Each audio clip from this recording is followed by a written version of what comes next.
चाहिए।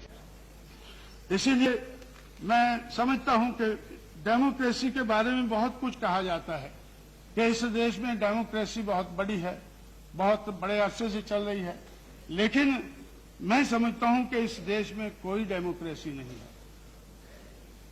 It is एक खेल चल रहा है इस देश में जिसमें अमीरों के नोटों से गरीबों के वोटों के साथ खिलवाड़ होता है। अमीरों के नोटों से गरीबों के नोटों के साथ खिलवाड़ होता है और मैं समझता हूं कि इसको अमीरों के नोटों से गरीबों के वोटों के साथ खिलवाड़ होता है, जिसको डेमोक्रेसी कहते हैं। इसी तरह से हमारे जो चीफ इलेक्शन कमिश्नर हैं तो मिस्टर सेशन, तो उन्होंने एक किताब लिखी है, उसमें उन्होंने खुद कहा है कि इस देश में डेमोक्रेसी नहीं है। उन्होंने एक मिस्टर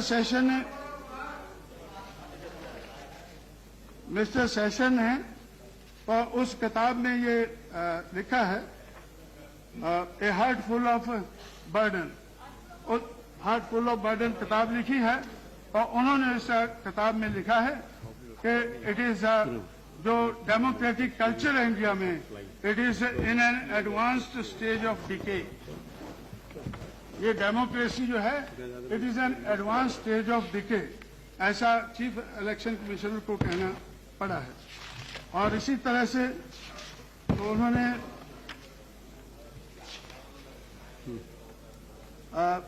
और 1951-52 में तो जब इस देश में डेमोक्रेटिक प्रोसेस चलने वाला था तो बाबा साहब अम्बेडकर ने उसी वक्त कहा था कि भाई ये जो अगर अमीर के पैसों से अगर चुनाव लड़ा जाएगा तो फिर अमीरों की ही बात इस देश में चलेगी, पैसे वालों की ही बात चलेगी। और वही हम देख रहे हैं कि मनी माफिया और मीडिया का रोल बहुत बड़ा है। मनी माफिया और मीडिया का रोल इस देश की डेमोक्रेसी में बहुत बड़ा रहा। तो बाबा साहब ने उस वक्त, क्योंकि लोग महाभारत और रामायण के बारे में ज्यादा जानते हैं, इसलिए उन्होंने कहा था कि I would like to refer to the Mahabharata during the battle between the Pandavas and the Kauravas. Bhishma and Drona were on the side of Kauravas.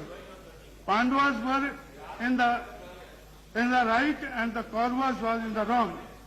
Bhishma admitted this when someone asked Bhishma as to why he was supporting the Kauravas if he found the Pandavas to be in the wrong and the right. Bhishma replied in that memorable sentence, I must be loyal to the sword. Bhishma ने कहा, I must be loyal to the salt. If I eat the food of Kauravas, I must take their side, even if they might be in the wrong.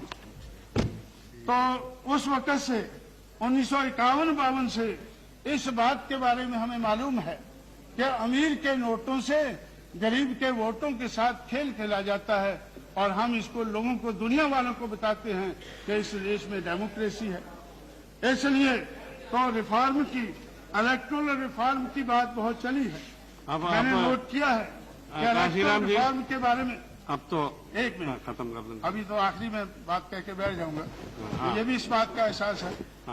तो electoral reform के बारे में 36 minute तो आपने लिया। हम लोगों ने 1972 से ये काम शुरू किया है। 1990 तक तो बहुत कमेटियां उठाई गई हैं।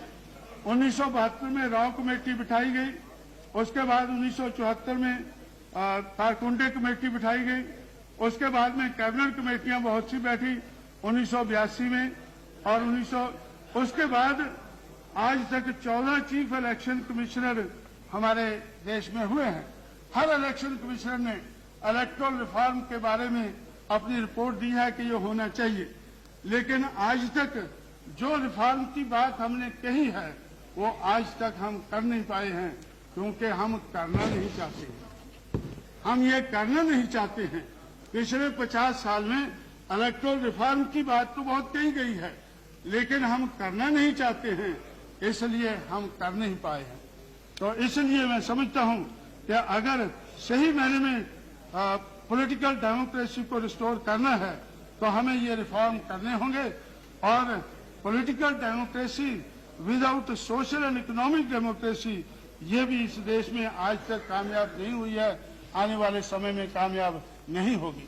इसलिए अगर हम पॉलिटिकल डेमोक्रेसी को कामयाब बनाना चाहते हैं तो हमें सामाजिक और आर्थिक दिशा में जो परिवर्तन चाहिए वो परिवर्तन करने चाहिए।